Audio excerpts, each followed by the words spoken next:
실제로 채권 추심원을 만나면 보통 어떻게들 대처하시나요? 우리가 드라마에서 보면 막 추심하는 사람들이 막 검은색 옷 입고 막 빡빡 이렇게 머리 막 밀고 막 엄청 험상궂게 오실 것 같지만 생각보다 그 채권 추심하는 분들은 그냥 우리가 흔하게 볼 수 있는 그런 분들이 이제 대부분이에요. 근데 그런 이제 생김새나 이런 거와는 관계없이 이제 그분들이 하는 일이 이제 추심을 하는 일이다 보니까 두려움을 갖잖아요. 그래서 아무래도 좀 많이 무서워하시고 특히 집으로 찾아오거나 하면 아이들이 있는 경우가 많잖아요.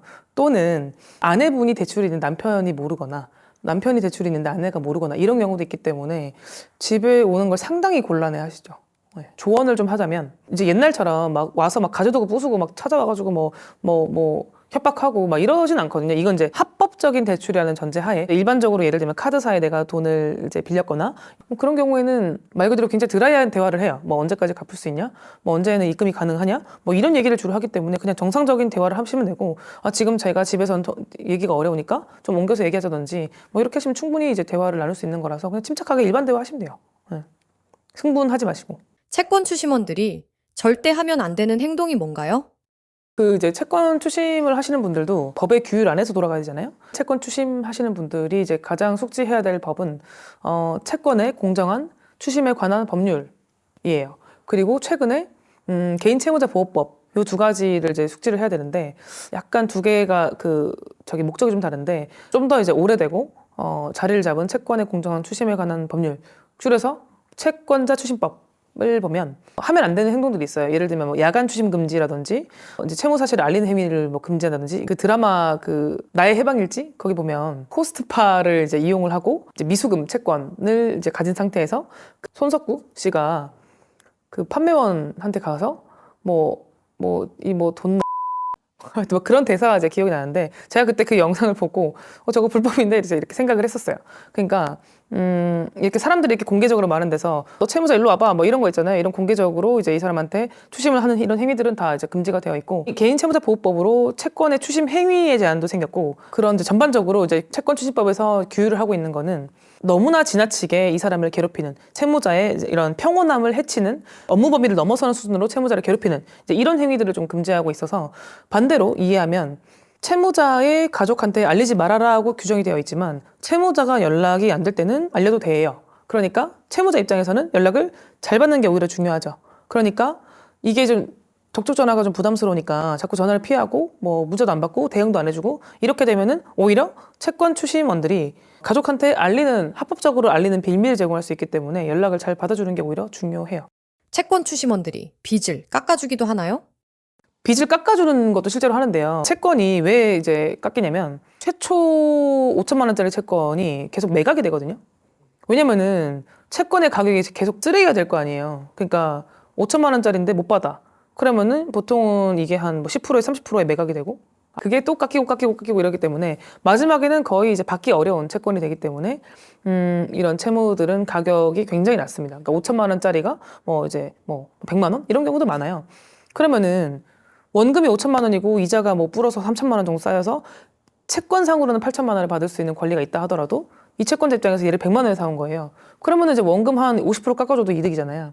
그러면은 이제 충분히 이 채무자와 협의를 할 수 있죠. 그러니까 구조상 되게 오래된 채무들은 사실 이 채무자 입장에서 겁내지 말고 전화해서 나 지금 돈 없는데 이제 얼마나 깎아줄 수 있냐 이런 거 하셔도 돼요. 네. 그래? 돈 없어요? 그럼 내가 깎아줄게요. 이렇게 이제 하진 않겠지만 결국에 사정을 잘 얘기하고 내가 얼마의 기간 동안 어떻게 변제하겠다고 하면 그런 부분이 잘 풀릴 수도 있어요. 다만 연체한 지 얼마 안 돼서 찾아가면 당연히 안 깎이겠죠. 왜냐면은 이 채권이 이제 그 액면가대로 살아있는 채권이니까. 불법인 줄 알 텐데 왜 불법 추심을 하는 채권 추심원들이 있는 거죠? 채권을 추심하는 분들의 대부분의 구조가 약간 영업직이랑 비슷해요. 그러니까 얼마를 추심하느냐에 따라서 약간 본인의 보수가 결정되는 경우들이 많아서 그런 이제 약간의 불법을 조금 감수하는 구조로 되어 있고 네가 알아서 합법이든 불법이든 추심을 해와. 약간 이런 이제 곳들이 많고 또 추심을 하는 업체들도 다 합법은 아니거든요. 그러니까 불법 추심 업체들이 또 있고 그리고 또 추심하는 분들이 교육이 제대로 안 돼 있어서 이런 추심을 하면 안 된다라는 것들에 대한 정보가 조금 없는 경우도 있고 그래서 본의 아니게 또는 고의로 이렇게 좀 피해를 주는 경우들이 있죠. 추심원을 만났을 때 딱 이렇게 하세요 라고 정리해 주실 수 있나요? 어느 상황에서 오는지에 따라 다를 것 같은데 예를 들면 개인회생이 진행 중인 분들도 또는 준비 중인 분들이 전화가 오는 경우들이 있어요. 그러면 이제 그런 경우에는 이제 저희 사무실 전화번호를 알려주면 되죠.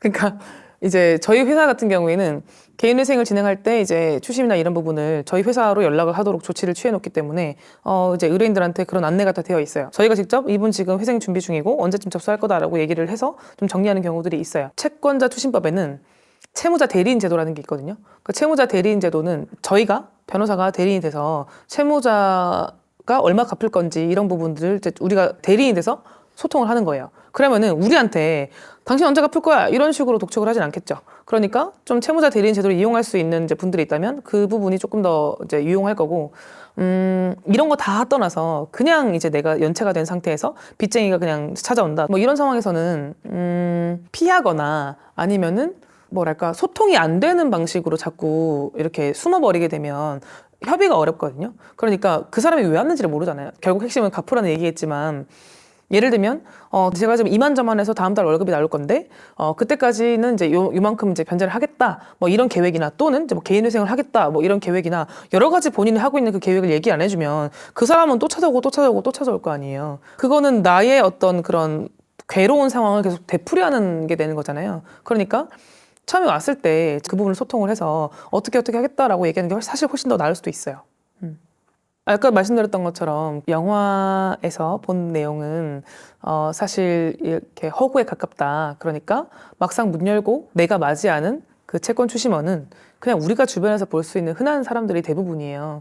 말이 안 통하거나 협박을 하거나 소리를 지르거나 이제 그런 분들이 아닌 경우들이 많거든요. 그러니까 너무 마음속으로 그런 거를 부담을 갖지 말고 일단 문 열고 나가서 얘기를 하면 말이 통하는 분들이 대부분이니까 가서 잘 대화를 나누고 혹시라도 불법적인 그런 이제 추심을 하는 분들이 있을 수 있잖아요. 그래서 굳이 그런 걸로 팁을 드리자면 녹음 잘 해두세요. 그러면은 그걸 어떻게 써먹을지는 모르잖아요. 예를 들면 저한테 변호사님 이렇게 추심하는데 이거 맞아요? 그러면 제가 그거 불법인데? 이렇게 얘기해서 그거를 어떻게 잘 활용할 수도 있는 거고 자기를 지키는 어떤 수단은 잘 마련해 놓되 굳이 숨거나 피할 필요는 없습니다.